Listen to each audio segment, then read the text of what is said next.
If you're looking to chase some basin crappies, don't worry.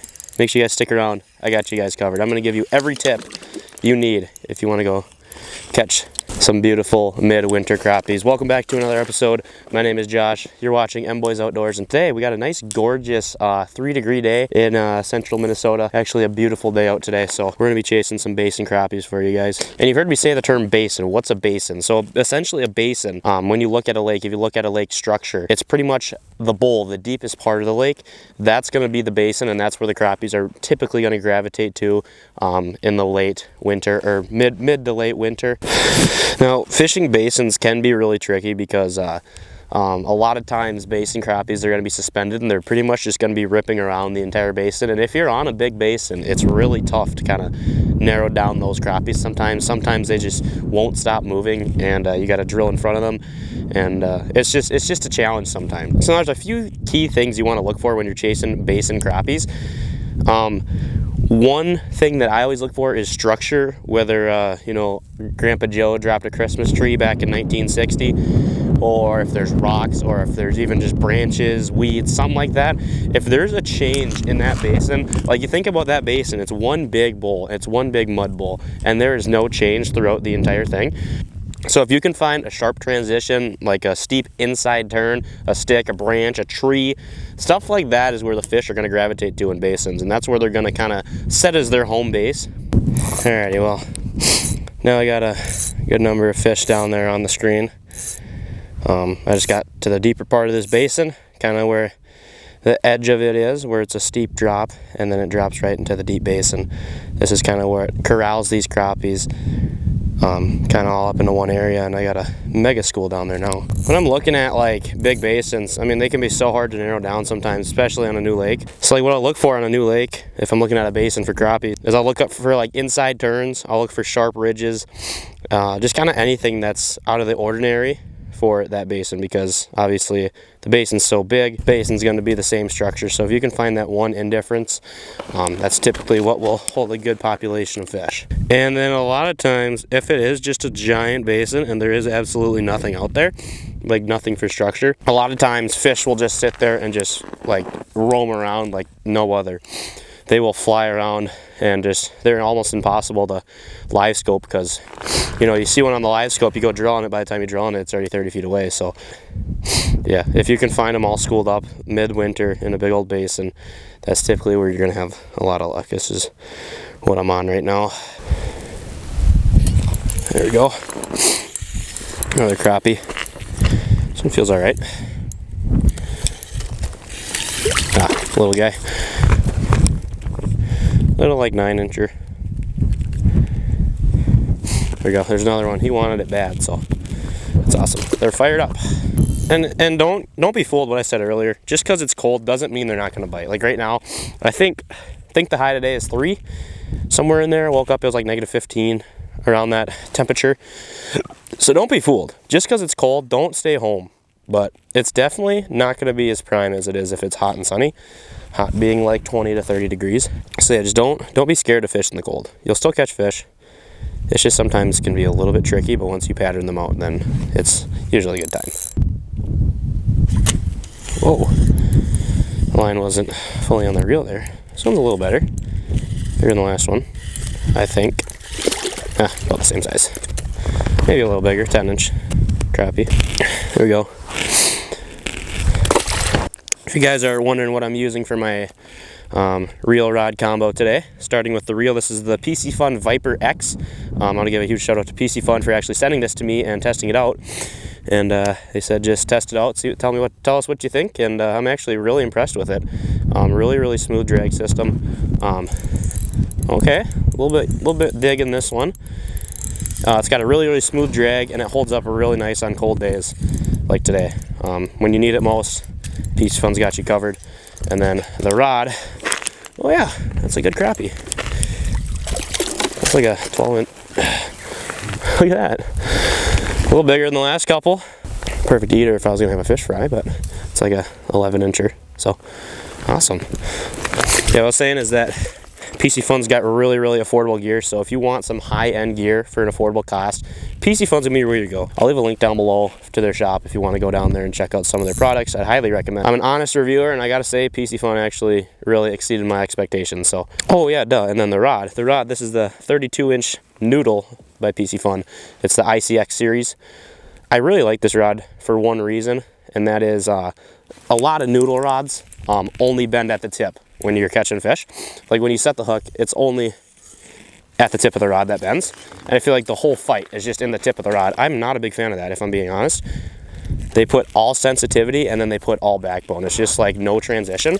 PC Fun's rod is true all the way through, and you can fight that fish the entire way up. And it's really, really good for playing those fish out, especially if I actually caught like a 20-inch walleye in one of these and played it out just fine. 4-pound mono, came up the hole just like a dream. So you can catch fish of all sizes, because you know you're going to get the occasional pike roll through, and then he's going to kind of mess up your day if you have the wrong kind of setup.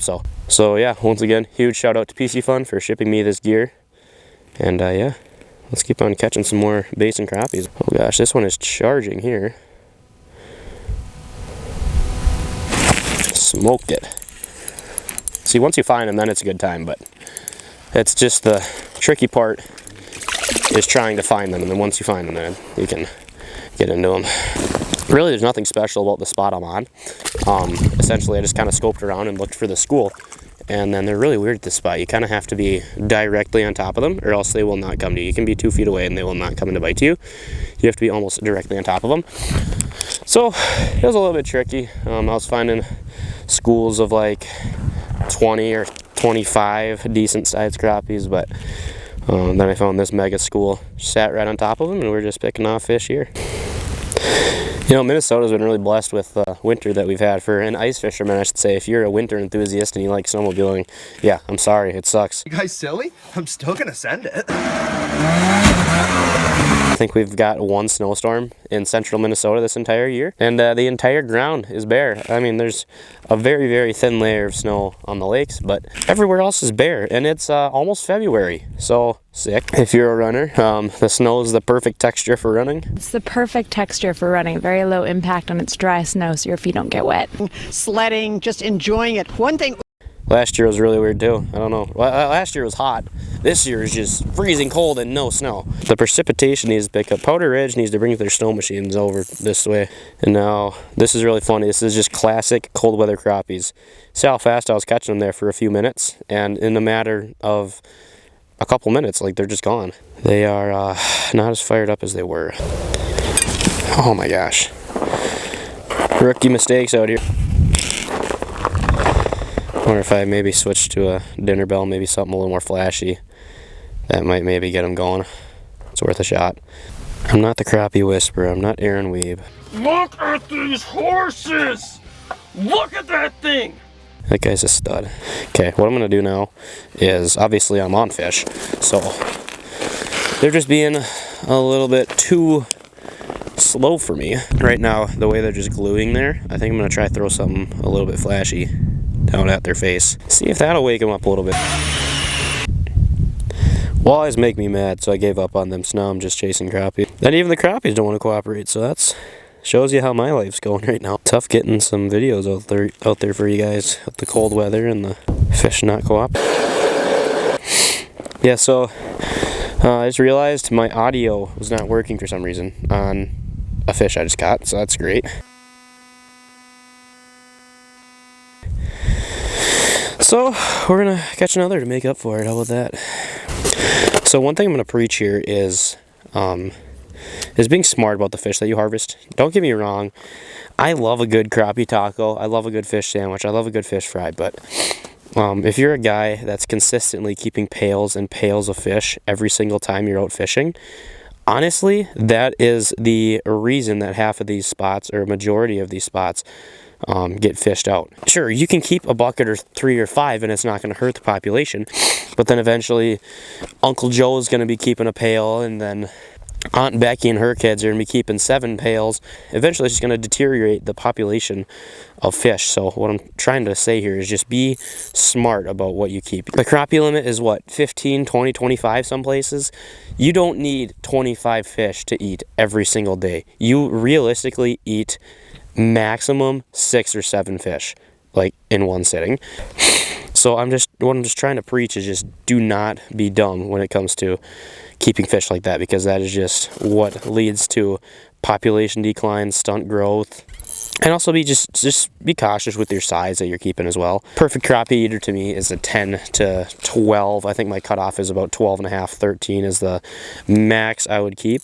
One thing you gotta be smart of is just do not keep those big giant crappies, those big giant walleyes or whatever. Those fish are the ones that have been around for the longest and they have the best genetics. So that's what you want to spread into your future populations of fish. So if you're eating a 16-inch crappie, it's literally just wasting its genetics that it's built up for, 15 years. That's just my biggest thing, is just do not keep those trophy size fish. Get those back in the water. And I know obviously I can't force anybody to do anything, but I have a platform where I can preach something. And that's kind of my word of wisdom for the day.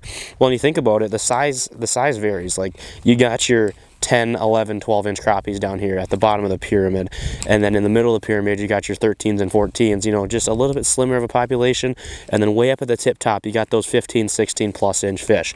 And if you keep taking those out of the population, then eventually there's not going to be any left, and then all you're going to have is those bottom fillers. And then once you get down there, then it's stunted growth, and it's a whole nother ordeal. So pretty much what I'm trying to say is just be cautious with the amount of fish that you keep. Keep what you're going to eat in your sitting, and then just be cautious with the size that you keep.